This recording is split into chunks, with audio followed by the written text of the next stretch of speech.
what you got in so far. So not bad at all. Halfway there. And we got the doors.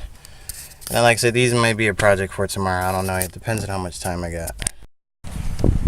Okay, so part 2, next day, day 2.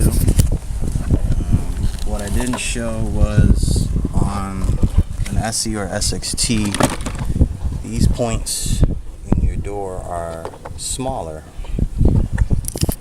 Okay, the holes that they sink into in the door are smaller. So, unfortunately, I had to break these off to make it fit.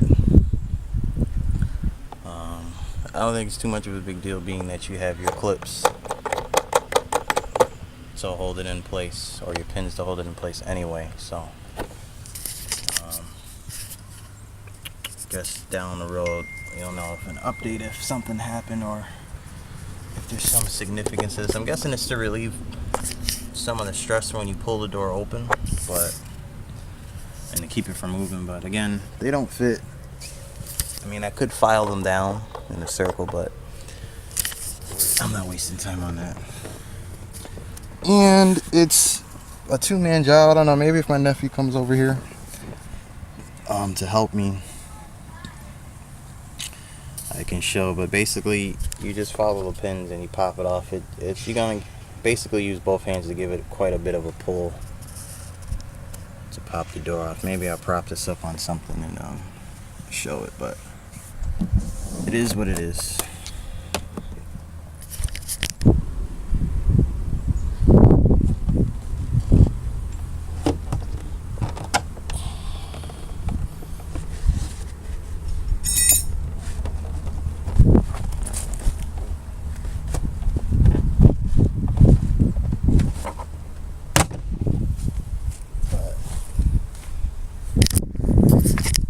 As I was saying, it takes quite a bit of force to pull these out. Which is why I kind of see why people don't have videos showing them doing it.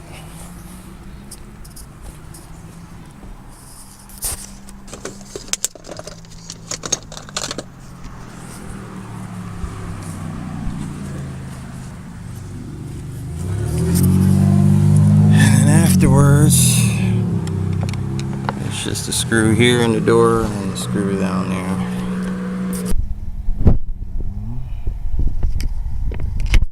So now after that, you're just going to rip it up all the way through the door, like so.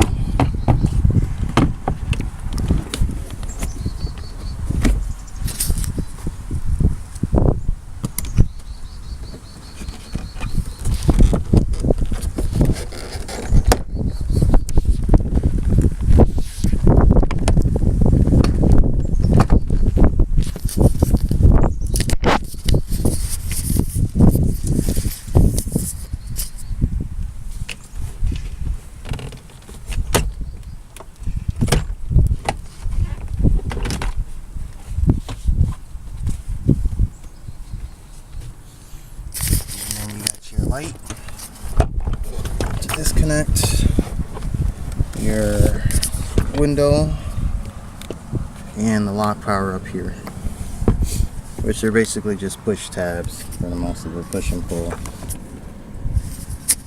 Alright, so back is done. Doors and seats. The thing I need to fix is this. If I'm not mistaken, it's supposed to be over here. Yeah.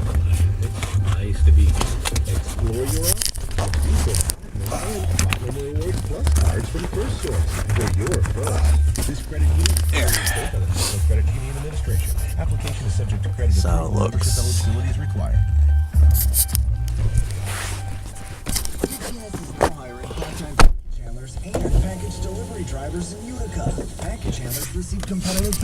That's how it looks with some more light on it.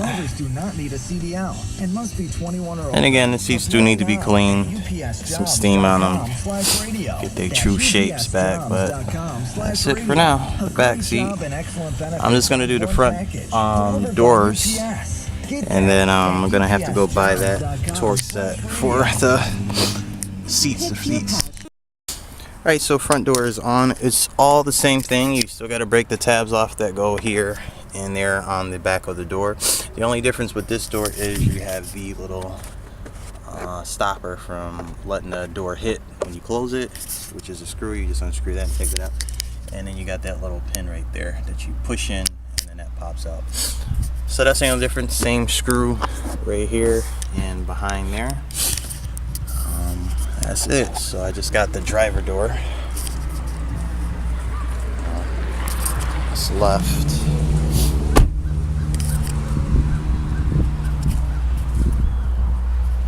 Seats. Driver door and seats. So back view, that's what you'd be peeping. Alright, so I had to make a stop at my friend's shop, as you can see, to get this female hex set to take up my seats. But once again, my theory was right. This is not a powered seat anything. However, exception of the seatbelt sensor, but as you can see, I'm guessing this would be the power to run the seat if it was an electrical power moving seat. So I'm hoping that theory is true. If I can even get this shit out.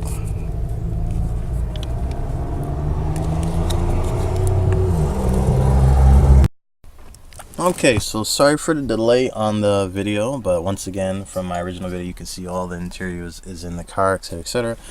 So to install your seats, again, like I said, that hex set you're gonna need for these screws, and you just push the seat forward, and that'll give you access to these, and they come out. And then you're gonna again use the seat to pull it back. And you do the same for the front, unscrew it, and it literally comes right out, and it'll just be a wire underneath the seat like you've seen in that previous clip, and it's just plug and play. And as you can see, this seat is secure, it's not going anywhere. Same thing with this one, it's secure, it's not going anywhere. And this is just literally simple. If I'm not mistaken, you have to pull that up. You can see it in the monitor video anyway. You pull the center console up, you pull that inner part up down there, and there should be 4 screws, and then you unscrew that and it pops up. So that's that, and that is the completion of the interior.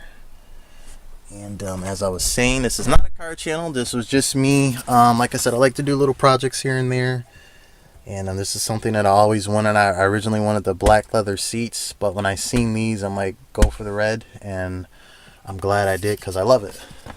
And the same thing with the monitor. When I seen the monitor in people's cars, I'm like, well, if it's cheap enough, and I found it cheap enough, and I got it, and I love it. It makes the car stand out.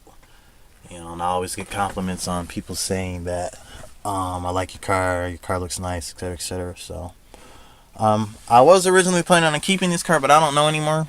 I did see the 2018 and 17 Mercedes, and them shits is cold. They cold as fuck. They look futuristic as fuck on the inside, and I found one with red interior too, so you know, that's always a go for me. So we'll see. I might maybe just do a few vlogs that, you know, test driving some cars when if I do decide to get that Mercedes. But that's it. Thanks for watching. Sorry that it took so long for the follow-up video. I wanted the first video to get a few views before I put the second one up.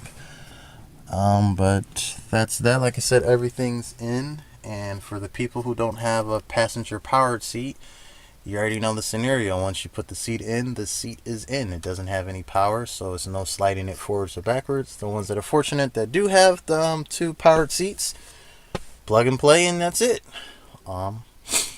But yeah, like I said, never be afraid to try something. I know, what's that guy's, I can't think of his YouTube channel right now. It's something YouTube on a budget or whatever, or Charger budget channel, whatever.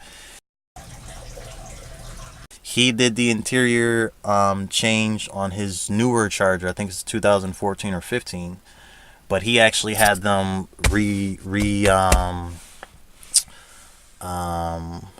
coat the seats with the leather that he picked. There's nothing wrong with it, but I like the OEM look. You know, it's much better than me. But his seats look good too. They're red too. I put his clip of his YouTube or his channel to show that, but looks good too. But I like the OEM look, so that's why I went this route instead of going to get a kit and taking the original cloth off and putting it on and having to steam it and tighten it, and then that to me was too much work than just doing all of this.